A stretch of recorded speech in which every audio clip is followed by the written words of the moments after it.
Halo guys, selamat malam. Kita kali ini akan diskusi tentang perbedaan antara sunnah dan hadis. Aku yakin banyak yang belum tahu ya bahwa hadis dan sunnah itu beda dan perbedaannya punya implikasi, punya dampak yang cukup besar. Lah, bagaimana perbedaan itu? Salah satunya diungkap oleh salah satu pemikir dari Pakistan atau India ya, eee, Fazlur Rahman dalam salah satu bukunya Methodology Islamic Methodology in History ya ya San ya kalau nggak salah judulnya ya. Ya, Islamic Religions. Ya, bagaimana tentang, perbedaan itu, mari kita bahas dan mari kita, kepoin dengan Hasan. Monggo San. Baik, thank you Kak Ipung. Oke, langsung aja ya. Di sini kita mau sedikit mengulik soal sunnah dan hadis dari perspektifnya Fazlur Rahman. Fazlur Rahman itu termasuk salah satu pemikir yang kupikir cukup banyak dipertimbangkan oleh para sarjana baik di barat maupun di timur, terutama berkaitan dengan isu Al-Quran dan hadis. Ya, langsung saja bahwa buku Islamic Methodology in History itu diterbitkan tahun 1965 ya.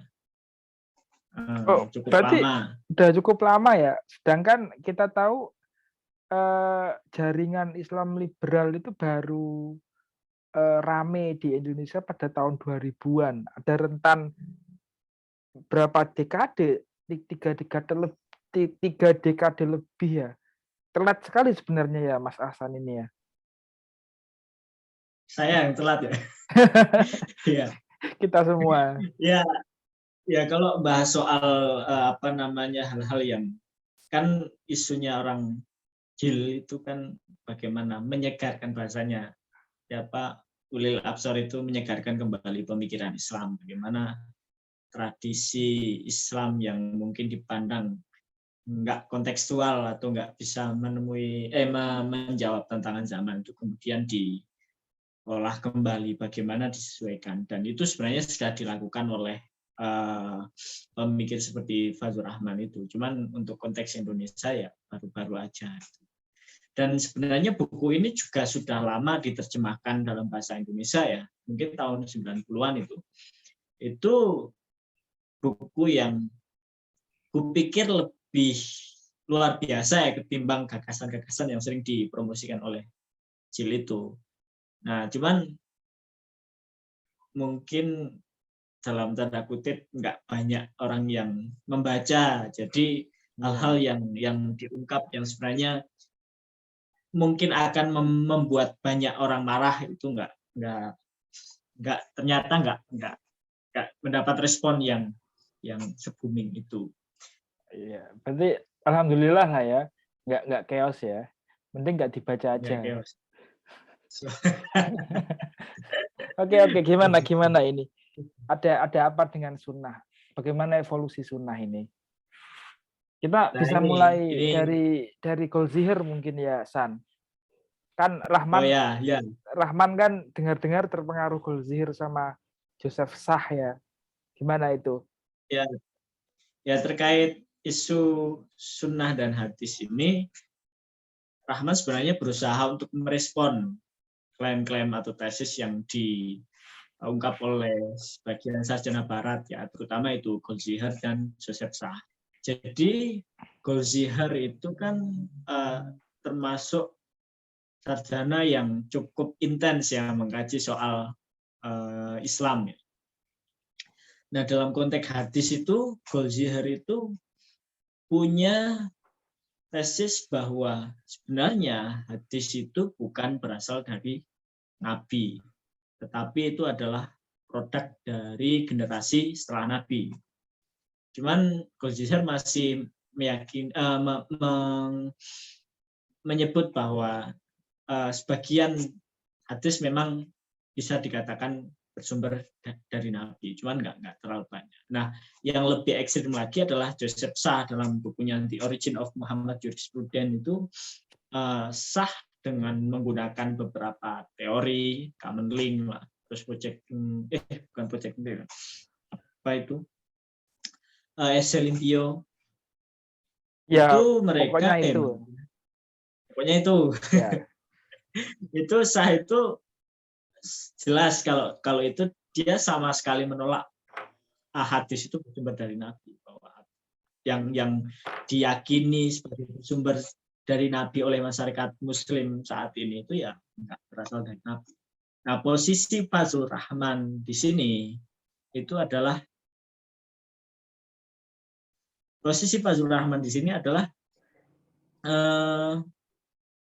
mencoba melakukan kritik konstruktif ya. Kritik konstruktif dalam arti bahwa dia sebenarnya mengakui adanya semacam projecting back, bahwa hadis-hadis yang tertulis itu sebenarnya ya nggak secara langsung dari Nabi, tetapi bukan berarti bahwa itu nggak berasal dari Nabi. Kok ada suaranya kakak? Ini kita lagi rekaman buat konten, Bay Haki. Kamu ganggu. Siap. Kalian ganggu. Di mute.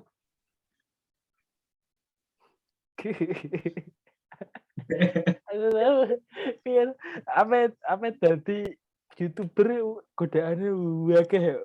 Subhanallah. Kamu kalau masukin orang di briefing dulu harusnya, Cuk. Iya, lali. Kabarnya Enju bisa. Kasih tahu. Berarti itu kabarnya Enju tuh. Ngotor-ngotorin itu. Kasih tahu. Bye. Kue penting on kamera. Apa kue metu wes? On kamera wae. Nah, dan kita aktif loh. Nah, nanti kamu akan tampil di Kontradiksi TV. Wow. Iya lah. Oke, siap. Iya, harus tampil. Kau sih kepelan, Cok, bangsat. Kau sih kepelan dasar. Mute iki. Mute. Ya. Oke. Aduh, gimana Nathan? Kita mulai dari awal lagi apa gimana ini? Lanjut aja, kan diedit nanti.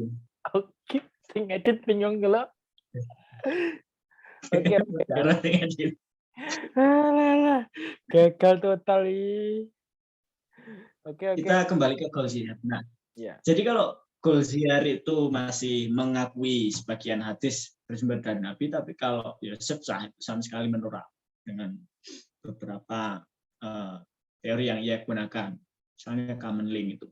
Nah, di sini posisi Rahman adalah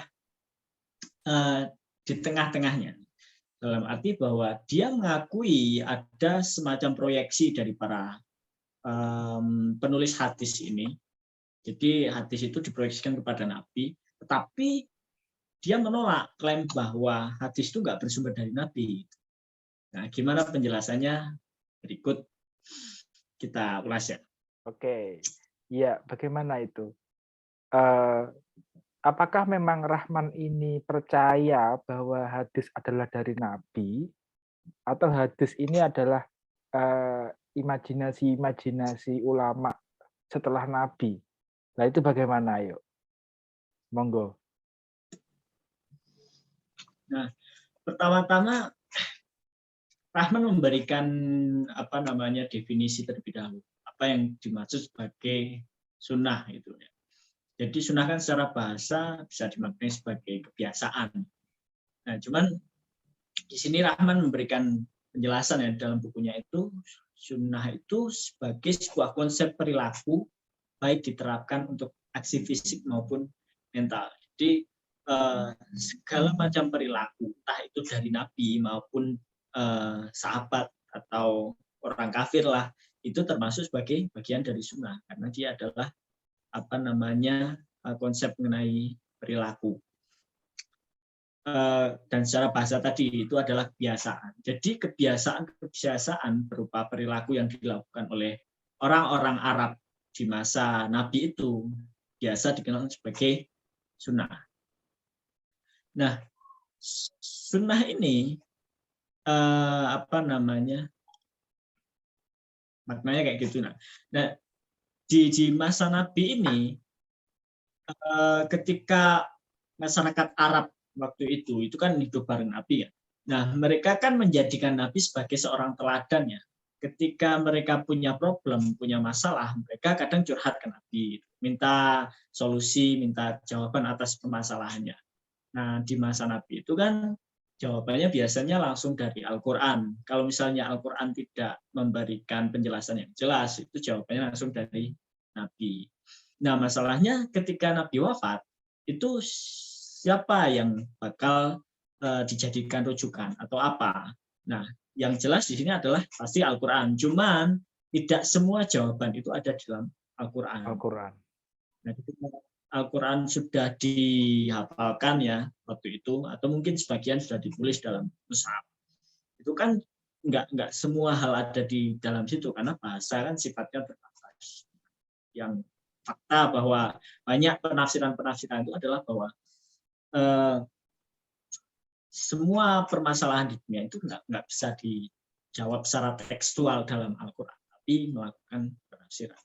Nah, terlepas dari itu bahwa setelah Nabi ini wafat, itu mereka mempraktekkan atau menerapkan apa yang biasanya dilakukan oleh Nabi. Jadi ketika mereka punya permasalahan, punya problem di dalam kehidupan sehari-hari, biasanya yang dijadikan rujukan adalah Al-Quran. Misal Al-Quran nggak ada, nah ini apa yang dulu pernah dilakukan Nabi, itu kemudian mereka praktikkan. Nah, Rahman menyebut praktik yang dilakukan oleh masyarakat Arab sepeninggal Nabi, yang itu disandarkan kepada Nabi, itu disebut sebagai the living sunnah atau sunnah yang hidup. Gitu. Nah, jadi pas Nabi sudah meninggal, apa yang biasanya dilakukan Nabi itu yang dijadikan pijakan mereka ketika hendak melakukan sesuatu. Nah, ini berlangsung selama bertahun-tahun hingga suatu ketika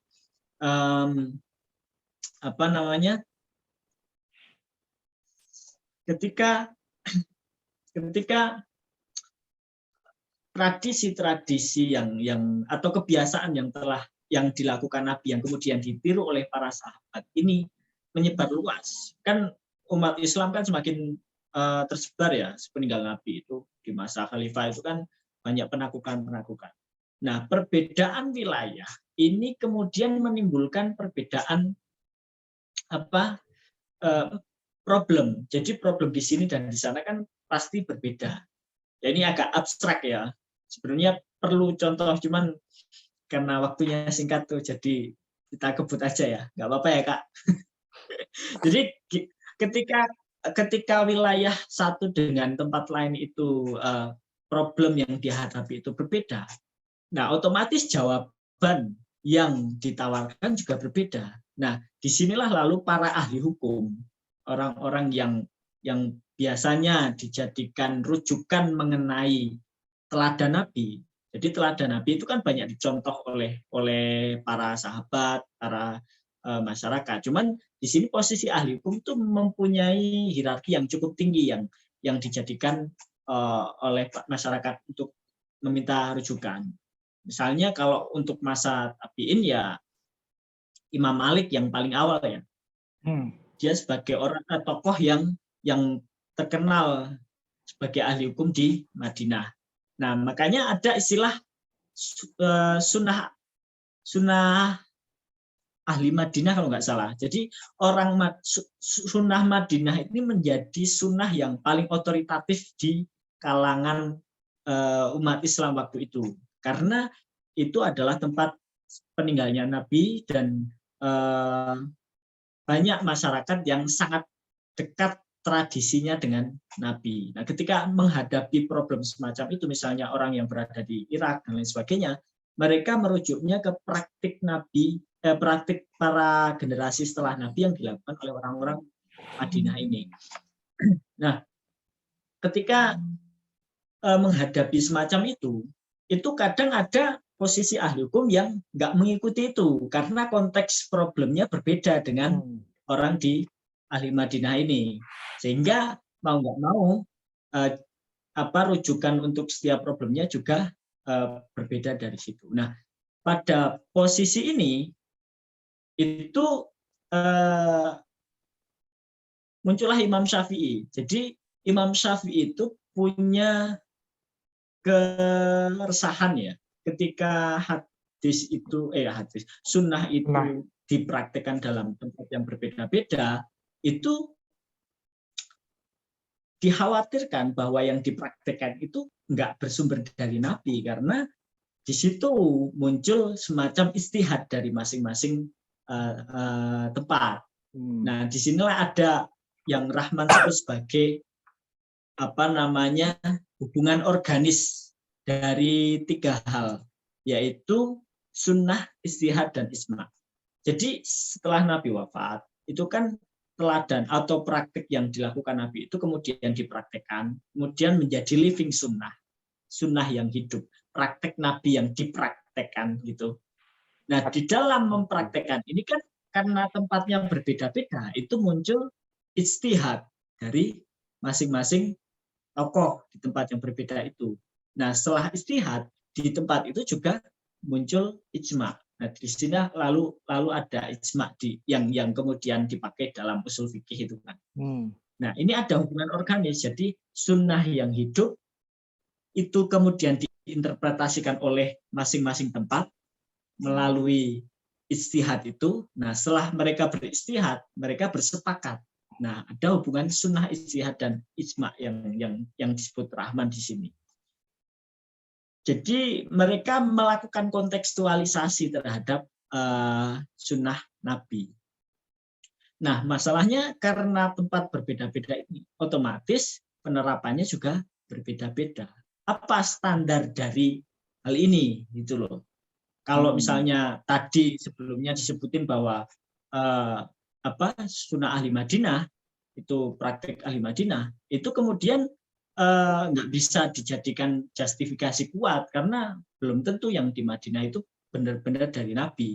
Nah, pertanyaan-pertanyaan semacam ini kemudian orang lalu berlomba-lomba buat nyari sanad. Yang paling bisa dikatakan dari Nabi ya, yang mana gitu ya? Ya, jadi meskipun itu praktek ahli Madinah dan lebih punya otoritatif, tapi kalau dia nggak bersumber dari Nabi, kan bisa jadi orang Madinah bikin praktik sendiri terus ngomong itu dari Nabi. Bisa. Nah, posisi semacam ini lalu orang ditanya lah, kamu meskipun orang Madinah, kamu dari mana gitu kan? Akhirnya, aku dari ini, terus yang itu dari ini, sampai kepada Nabi. Nah, ketika muncul konflik yang memanas ini, orang kan jadi semakin banyak berlomba-lomba. Praktik mana yang benar-benar bersumber dari Nabi. Nah, di situ Imam Syafi'i itu banyak melakukan kritik terhadap orang-orang yang mengaku praktiknya itu adalah praktik Nabi. Kritiknya bahwa mereka nggak bisa memberikan justifikasi yang kuat kalau itu benar-benar asal dari Nabi. Nah, ini awalnya kalau Rahman menyebut itu dari wilayah Hijaz dulu. Di wilayah Hijaz itu nanti kemudian menyebar ke Irak dan yang lainnya. Nah, pada mulanya di situ katanya Rahman itu. Imam Syafi'i melakukan kritik. Awalnya di situ. Nah, ketika sudah banyak yang dikritik, orang lalu berlomba-lomba mencari sanad, mencari justifikasi. Mana nih praktik yang benar-benar berasal dari Nabi. Nah, disinilah lalu apa yang disebut Rahman sebagai gerakan ahli hadis. Nah, orang-orang berlomba mencari justifikasi siapa yang apa yang dia praktekkan itu benar-benar bersumber dari Nabi. Nah, setelah mereka saling berlomba, itu kan yang nggak cuman sekedar sanad ya, termasuk perkataan pun kemudian dipertanyakan, apakah benar Nabi berkata demikian gitu kan? Atau mungkin kalau yang di sini lebih ekstrim sih sebenarnya, bahwa yang pada mulanya itu mereka hanya melakukan praktik, kemudian praktik itu dideskripsikan, atau bahkan bahasa ekstrimnya praktik itu dibuat sebagai ucapan gitu. Misalnya kita melakukan bekam lah, misalnya sunnah bekam. Bekam kan sebenarnya praktik ya, cuman karena untuk memperkuat atau memperkuat justifikasi karena tuntutan yang tadi diminta oleh para ahli hadis, orang-orang yang tidak mencari justifikasi ini, akhirnya dibuatlah verbalisasi bahwa Nabi itu pernah berkata kayak gini loh. Padahal sebenarnya itu cuma praktik aja yang dulu pernah dilakukan Nabi, yang kemudian tradisinya tetap dipraktikkan waktu itu. Nah, di sini ada semacam verbalisasi sunnah. Jadi sunnah yang tadinya hidup dipraktikkan, dibuatlah sebagai sebuah ucapan atau cerita atau perkataan Nabi. Oke. Nah, hubungan organis ini yang sebelumnya itu living sunnah yang kemudian memunculkan ijtihad, yang memunculkan kesepakatan, itu kata Rahman, bahasanya Rahman itu dirusak oleh inisiatif Imam Syafi'i yang mencari justifikasi apakah benar ini bersumber dari Nabi atau enggak. Kekhawatiran semacam itu. Rahman ini seulah adab ya, dia nggak pernah ngaji akhlak kayaknya dia ini. Loh, akhlakul banin katamu. Akhlakul banin. Iya ya. Rahman itu kan dulu kayaknya sekolahnya di Dubandi nggak sih? Dubandi itu kan juga tempat sekolahnya pendiri ISIS kan itu kan, iya nggak sih? Pernah dengar nggak itu? Siapa? Al-Baghdadi? Nggak tahu ya, kok aku lupa. Pendiri ISIS kan Abu Bakar Al-Baghdadi itu. Kok ISIS sih? Yang menguasai Afghanistan sekarang siapa? Taliban ya, sorry, Taliban, bukan ISIS. Taliban. Ya, Taliban dari. Iya, dari Dubandi kayaknya ya. Di Dubandi belajar akhlakul banin nggak sih? Oke. Kita kembali ke mana, ke bahasan ya. Tadi jadi gini, San, bisa kita katakan bahwa sebenarnya hadis itu menurut Rahman baru ditulis pada masa setelah Imam Malik tadi ya.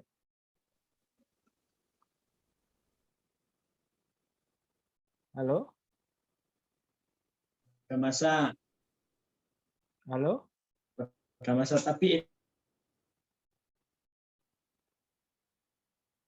nge-freeze ini. Halo. Ini videonya nge-freeze ini. Halo. Sebentar, masih loading. Halo? Halo. Oke, udah ya, oke. Jadi bisa dikatakan hadis itu ditulis baru setelah pada masa Imam Malik tadi ya, dan itu sebagai Imam Syafi'i.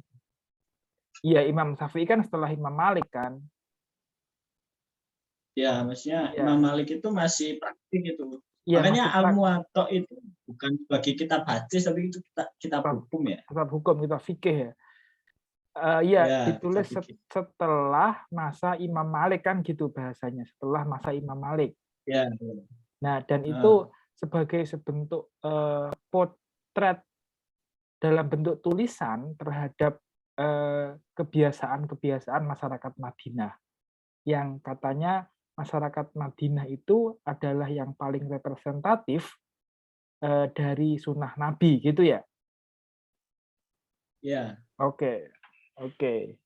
Terus untuk mencari mana yang paling otoritatif, mereka atau orang-orang pada waktu itu berlomba mencari kaitan ke belakang ya, kaitan ke belakang sampai ke Ya. Nabi gitu ya?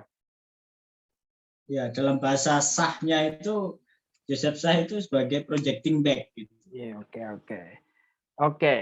Terus bagaimana? Lanjutin. Ya, cuman posisi ini bahwa di sini Rahman mengakui apa tawarannya si Joseph Sah bahwa para ahli hadis atau orang-orang setelah Imam Malik ini itu kan berlomba-lomba mencari justifikasi itu. Dia sepakat dengan apa yang ditawarkan oleh Joseph Sah. Cuman dia tidak sepakat bahwa itu nggak bersumber dari Nabi. Dan sebagaimana aku bilang tadi bahwa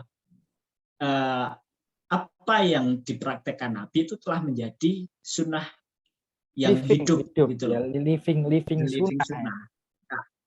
Nah, yang secara langsung dipraktekkan Nabi di masa Nabi itu kan sunnah ideal. Jadi idealnya Nabi melakukan kayak gini loh. Maksudnya patokannya Nabi itu melakukan ini. Nah, kemudian apa yang dilakukan Nabi kemudian ditiru jadi living sunnah. Nah, artinya itu bukan sama sekali hal yang nggak bersumber dari Nabi gitu loh. Bahwa itu ya dasarnya pijakannya tetap yang dipraktekkan oleh Nabi, hanya saja cuman Nabi nggak melakukan menyatakan sebagaimana yang disebut dalam hadis, itu dipraktekkan aja. Nah, karena di sini Rahman itu meragukan otentisitas atau istilahnya kredibilitas seorang rawi itu. Dalam arti nggak banyak data-data sejarah yang mengungkap bahwa mereka itu melakukan periwayatan hadis sejak masa itu. Dalam arti hadis itu sebenarnya sesuatu yang living aja, yang tinggal dipraktekkan aja, nggak perlu diketahui bagaimana perkataannya Nabi itu loh. Nah, perkataannya Nabi itu mereka nggak perlu benar-benar tahu sampai seredaksinya kayak gitu itu. Oke. Mereka hanya sekedar, oh biasanya gini kok Nabi ngelakuinnya gitu.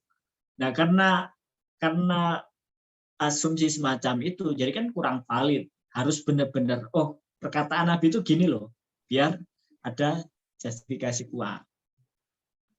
Nah, yang sebenarnya praktik itu kemudian diverbalisasi di situ. Jadi lahirlah kitab-kitab hadis. Puncaknya adalah di Imam Bukhari dan Imam Muslim itu. Nah, bisa dikatakan dengan perspektifnya Rahman itu, apa yang tertuang dalam Imam Bukhari dan Muslim itu hanyalah verbalisasi dari praktek yang dilakukan oleh generasi setelah Nabi. Dan prakteknya itu ya tetap bersumber dari Nabi. Bukan sebagaimana klaim dari Joseph Sah maupun Goldziher bahwa itu nggak bersumber dari Nabi, itu bersumber, bahkan Goldziher sampai bilang itu tradisi masyarakat sebelum Nabi udah praktikin kayak gitu. Enggak, tetap ini rujukannya tetap ke Nabi, cuman nggak ada ucapan verbalnya aja. Nah, ini perspektifnya Rahman kayak gitu. Oke, berarti nah, ini menurutku sesuatu yang untuk konteks masyarakat Islam ya, umumnya ya, itu bukan hal yang biasa ya, bahwa hadis yang selama ini ada di dalam kitab-kitab hadis itu kita yakini ya sebagai nge-freeze.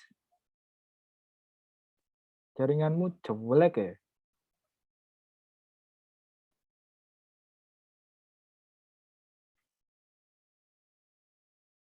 Halo?